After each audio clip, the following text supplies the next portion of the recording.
ایرانی مفادات کی جنگ لڑنے والے پاکستانی رضاکار۔ ایران مسلم دنیا پر علاقائی تھانے داری اور اثر و رسوخ کے حصول کے لیے جو کھیل کھیل رہا ہے، اس میں آج تو وہ کامیاب ہی دکھائی دے رہا ہے، پر یہ کامیابیاں ایک نہایت ہی بد نصیب باب کا آغاز ہے، کیونکہ یہاں معاملہ قوموں کی بقا تک آ پہنچا ہے اور اس کی زیادہ ذمہ داری ایرانی توسیع پسندانہ عزائم اور جنگجوانہ رویے پر عائد ہوتی ہے۔ افغانستان و عراق میں امریکہ کے ساتھ مل کر ان ممالک کی حکومتوں کو کامیابی سے گرانے کے بعد وہاں اپنے کارندے حکومتی کرسیوں تک بھی پہنچا لیے، اور بحرین میں سنی حکومت کو ایک عرصے تک پریشانی میں ڈالنے کے بعد شام کے محاذ پر بھی قتل عام جاری رکھ کر بشار الاسد کی حکومت کو وینٹیلیٹر پر لگایا، اور وہیں سے سیدھا ہاتھ سعودی حکومت کے خلاف حوثیوں کی مدد کی صورت میں ڈالا۔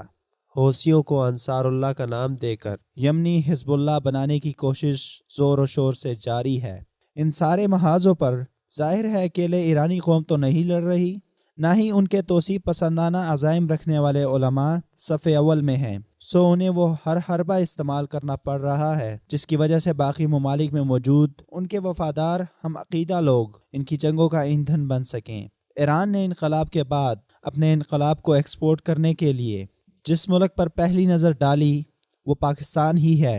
اور یہیں سے پاکستان میں موجود اہل تشیع کی معاونت کا سرکاری سطح پر کام شروع ہوا، لیکن باوجود اتنی کوششوں کے آج تک کامیابی نہ مل سکی۔ پر ہاں، پاکستان کی اہل تشیع برادری ایران کو مسلم امہ کے امام کے طور پر ضرور ماننے لگی،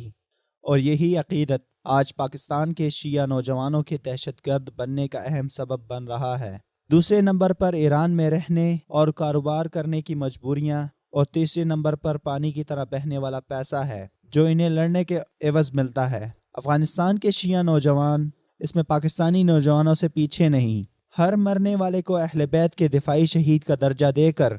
نئے شامل ہونے والوں کے لیے ایک مثال قائم کر دی جاتی ہے، جس کے بعد اس سے زیادہ کی تعداد میں نوجوان اس قسم کی موت کا جذبہ لیے ہر اول دستہ بنتے ہیں۔ اس میں پاکستانی اہل تشیع کی جانب سے بنائے گئے پلیٹ فارمز ریکروٹمنٹ میں کافی مددگار ثابت ہو رہے ہیں۔ بحرین میں لوگوں کو قتل کرنے اور فرقہ واریت پھیلانے والے اہم مجرموں میں سے اکثریت پاکستان کے اہل تشیع کی تھی،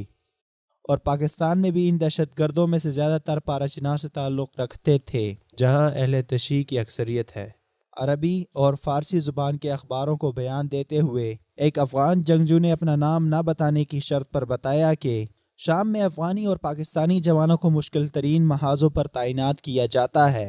اور اس کی ایک اہم وجہ ان کی مذہبی عقیدت ہے جسے شاید ایران حزب اللہ کی فوجوں میں بھی ابھی تک نہیں ڈھونڈ سکا۔ پاکستان سے پاراچنار کے شیعہ نوجوان اور بلوچستان سے زیادہ تر ہزارہ کمیونٹی کے جوان، جبکہ افغانستان سے بھی زیادہ تر ہزارہ کمیونٹی کے نوجوان ایران کی سرکردگی میں عراق، شام اور مشرق وسطیٰ کے دیگر ممالک میں جا کر ظلم و بربریت بھرپا کر کے موت کے کنویں میں جا گرتے ہیں۔ اب پاکستانی حکومت اور اس کے اداروں پر لازم ہے کہ وہ اس کی مناسب روک تھام کے لیے اقدامات کریں تاکہ وطن عزیز کے گلستان کو اجڑنے سے بچایا جا سکے،